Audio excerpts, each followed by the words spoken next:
everybody and welcome to Parks Bros. It's Drew here, and today we're going to go down to SeaWorld San Diego to rank, rate, and review every single one of their coasters.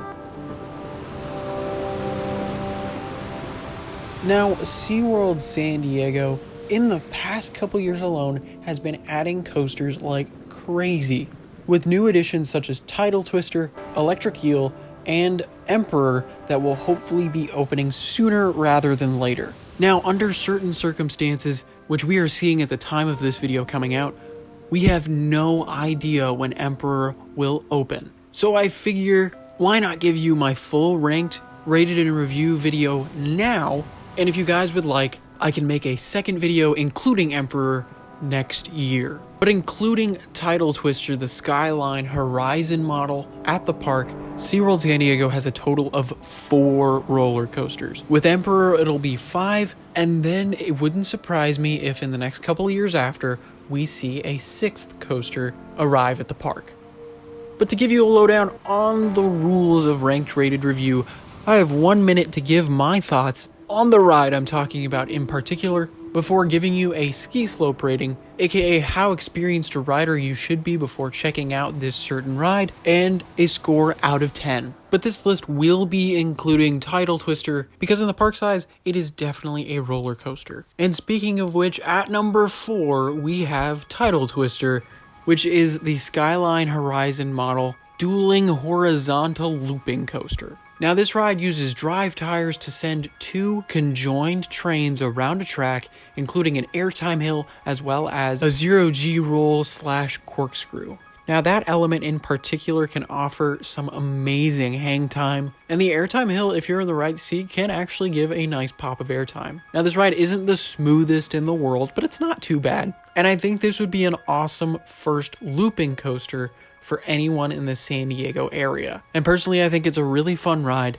that's sadly plagued with some maintenance issues. I'm definitely going to say be an intermediate rider, so this shouldn't be your first coaster ever, and out of 10, I'm going to give it a 7. Now, at number 3 on our list is Journey to Atlantis, the mock water coaster at the park, which you could argue is more water ride than roller coaster, but it gives you a nice dousing on those hot summer days.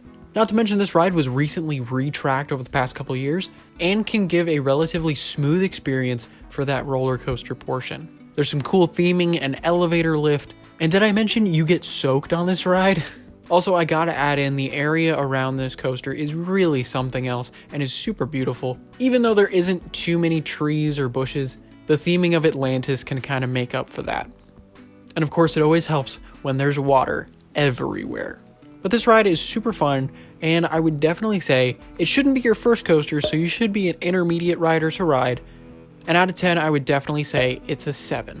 But if you have to ride your first coaster ever at SeaWorld San Diego, I would definitely recommend this and maybe Tidal Twister. Or even potentially, if you're brave enough, another ride that we'll get to a little later on in this list.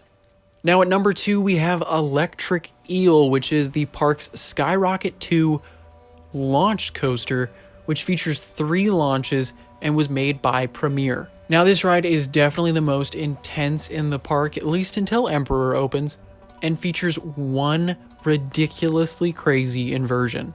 Not to mention 2 spikes that go up and down 90 degrees. But the launches are forceful, the elements are even more forceful, and not to mention there are some great airtime moments, as well as an amazing hang time moment 150 feet in the air, which puts you upside down with almost nothing below you. This coaster is really cool, and if you're a thrill seeker, definitely make sure to check it out. But I do feel it lacks in a bit of length in comparison to number 1. So I would definitely say be an experienced rider to check out Electric Eel, so ride everything else in the park before you check out Electric Eel. And I would also give this ride a 7 out of 10, and if you guys want to see a full in-depth review, let me know. And at number 1, of course, we have Manta, the mock multi-launch coaster that is actually a family coaster and less intense than at least Electric Eel inside the park.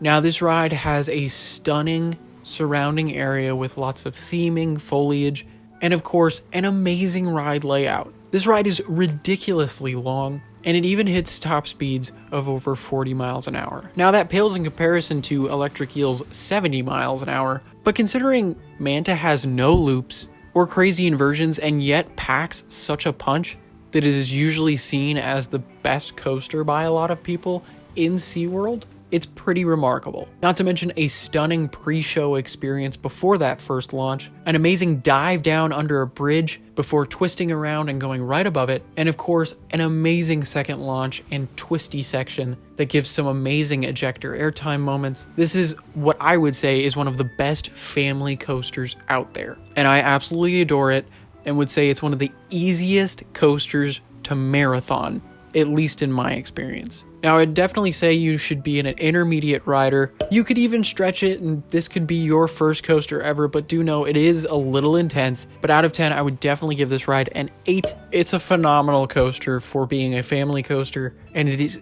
easily one of the most enjoyable coasters out there. And if you want to see a review for any of these videos, make sure to check out the iCard in the top right corner. And if you would like to see an electric eel review, let me know down in the comments below. But how do you guys rank SeaWorld San Diego? Please let me know down in the comments below. I'm so interested to see if you guys completely agree with me or completely disagree. A lot of these rides, depending how I'm feeling, can totally switch around this list. And personally, I can't wait to see how Emperor shakes this up. Whether it's number 1 or number 2, I guess we'll just have to wait and see. But thank you so much for watching. And make sure to subscribe if you haven't, because we're going to have tons more videos like this in the future.